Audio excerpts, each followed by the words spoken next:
Konnichiwa everyone, it's Dan from JaDan.co.uk and today I'm here to give you, you, 5 reasons you should think about coming to Japan.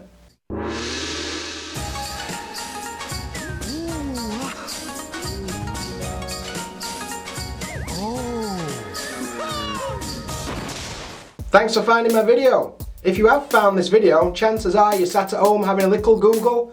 Maybe I should go to Japan. Maybe I should think about going to Japan. Why should I go to Japan? Well, don't worry, brother.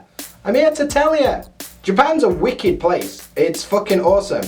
But sometimes people need a little push in the right direction to make their mind up. So I'm here to do that today. I'm going to give you 5 reasons you should pack your bags immediately and head off to Japan.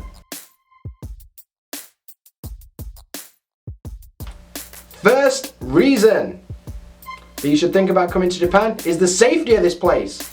Japan is a pretty safe place, especially compared to where I lived in England. Not so much.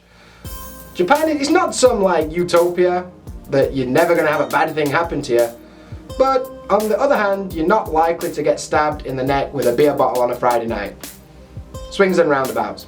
Japan is pretty safe. Like, I've not really experienced any crime in the first year I've been here. People are quite happy to just sleep on the train with their bag open and people aren't going to rob them. And if you lose something, chances are if you retrace your steps, somebody will have just put it somewhere near where you left it. So, that's pretty cool. The only thing really trying to hurt Japanese people is the planet itself. Like, every now and then, to keep everyone on their toes, it'll throw them a little earthquake or a tsunami or something. But, you know, that's how life works. You can't worry about that stuff. I might get a brick land on my head when I'm walking to work. Who knows? No point worrying about it. But yeah, overall, pretty safe place. So if you're worried about safety, Japan's probably a good thing for you. Second thing is the food. I know, I'm a fat lad. I'm going to talk about food every once in a while. But the food in Japan is off the chain. It's amazing. So, your idea of Japanese food is probably sushi you bought from your local supermarket. It ain't really like that here. There's so much different food to choose from, so many places to eat, so many varieties of the ways that they do shit, that you'll never get bored of Japanese food. Right now, my favorite kind of Japanese food is ramen. Ramen is like a bowl of noodles with like soup and pork and all this other stuff. There's loads of flavors and loads of varieties you can get. And there's just as many places to actually find ramen, like everywhere. It's harder to like not find ramen than it is to find ramen. So I really like a place called Ichiran. Ichiran's really good. Most foreigners seem to like it for some reason. And it's pretty sick. Ramen club for life! Other food I love in Japan is I love like the cheap food. Like, oh, it's lunchtime, I need to get something, I've got 300 yen. So go get a bowl of like gyudon or something. Or maybe like Japanese curry or something like that. There's so much food here that's amazing. Everyone's got this idea that it's really expensive, it's really not that bad, and there's so much to choose from. Eventually you'll end up trying weird food just because you can.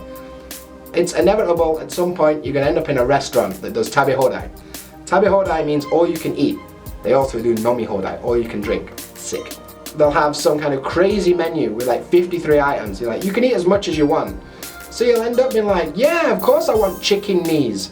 I didn't even know chickens had knees. But apparently, you can eat chicken knee gristlia. I did, it weren't good, but I did it.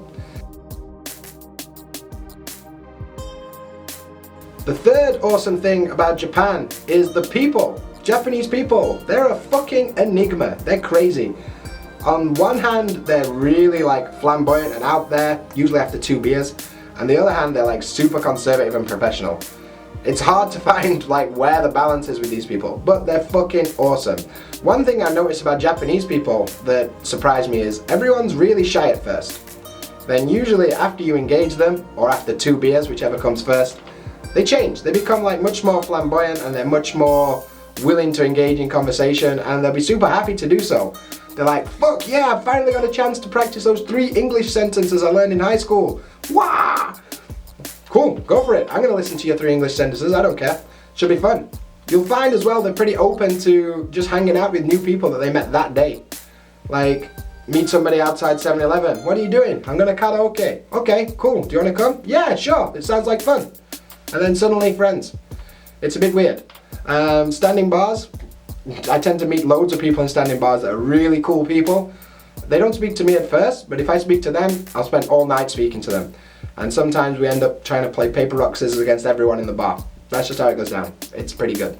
You'll also notice that Japanese people have awesome hospitality. They're like super willing to give you anything. Like, oh, have a good time, yeah, have a great time.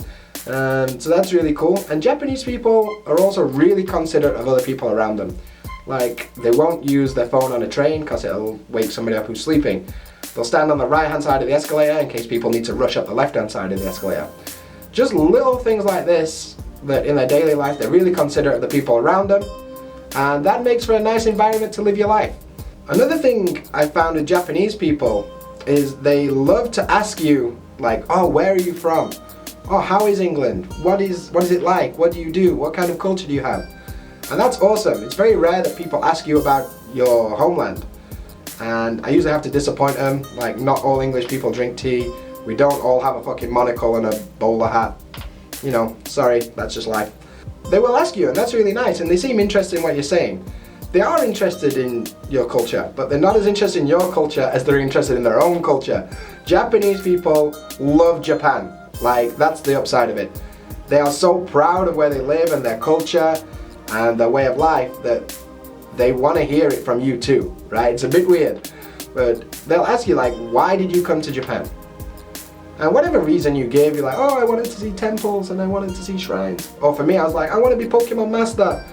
Whatever reason you give, they're likely to be gushing with happiness. They're like, oh my God, I'm so glad to hear that. That's amazing. Thank you so much. Which is a bit of a weird thing compared to how it works in England. If I met some like foreigners, oh, why did you come to England? Oh, I came here to study. Oh, that's cool. But in Japan, they're super buzzing about it. So yeah, that's pretty cool.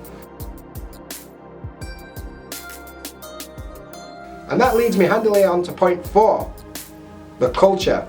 Japanese culture is crazy.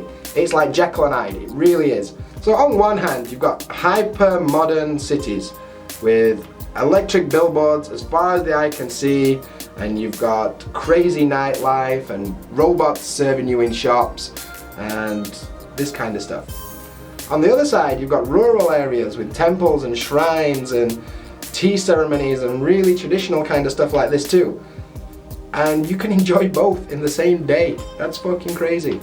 Of course, many people come to Japan for the traditional side. They want to see the shrines, they want to see the temples, they want to see the gates, they want to see all the crazy stuff they saw on TripAdvisor when they were Googling it, basically.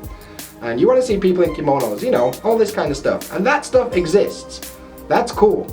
But on the other side, you've got people that want to come here because they're like, oh, I fucking love manga and anime, and I want to see robot restaurants, and I want to see Gundam statues, and I want to see maid cafes, and all this other stuff too. And they both exist, and that's fucking awesome. Another aspect of the Japanese culture that is really awesome for foreigners is the events that they have, like Matsuri. Matsuri means festival. And like almost every city or every town, almost throughout the year will have at least one event or festival, and I highly recommend you go and check this out because they're amazing. It's really cool to see Japanese people cut loose a bit. In daily life, they just go about their business, don't bother anyone, they get their work done. But in an event or a festival, they let loose and they have fun, and it's great to see. There's so much cool stuff to do, so many different festivals and different events, and they're very inclusive of everyone. And they'll be super happy, like, whoa, you've come to see our culture, that's awesome. So if you can, make sure you hit up at least one event or festival while you're in Japan. You won't regret it, I promise. It's amazing. So, the last thing on my list, you knew it would come in. It's all the weird shit that you've seen on the internet. Japan has got a lot of weird shit, and I mean that in a good way. Everyone's seen these like BuzzFeed articles like, oh, 31 reasons Japan's fucking crazy, or whatever they call that shit. And it's got stuff like robot butlers, and it's got giant Gundam statues, and it's got vending machines with panties in them, which I still haven't found. And all this weird shit that you've seen on the internet. And it's true, most of that stuff is there. And it's just normal. It's so weird. Like, oh, look at this pack of Doritos. I wonder what flavor it is. Well, it's got a picture of a dude kicking another dude in the balls on the packet, so ball kicking flavor, maybe? I don't know. And just weird shit like this. It's really fucking cool. And you get involved in it, like it becomes part of your daily life. Just to see this weird shit, and after a while it stops being weird, and you just take it for what it is. Like, but it's amazing. I remember I went to a bar called The Lockup, which is a prison-themed bar where you get arrested and you have to sit in your cell while you have your dinner, and they have like a fucking show where zombies rock up and try and break into your prison and shit. It's pretty fucking crazy, but like, I looked around and I could see people, oh yeah, this is pretty normal, just eating my dinner. Dude, none of this is normal, but it's fucking awesome. It's really cool. And also the English here is off the chain. There's so much amazing English that you'll never get bored of it, I promise. Well, probably you will get bored of it eventually, but it'll take a while. So, yeah, all that weird shit you want to see, it exists, it's here, come and have a look. That concludes my list of 5 reasons you should think about coming to Japan. Whether it's for vacation, whether it's for study, whether it's for work, whether it's for something else, you should definitely do it. It's an awesome place, it'll change your life, and it'll be a great experience. If you like this video, thanks a lot. Do me a favor, hit the like button, and if you haven't already, hit the subscribe button. And as always, until next time, Jamata!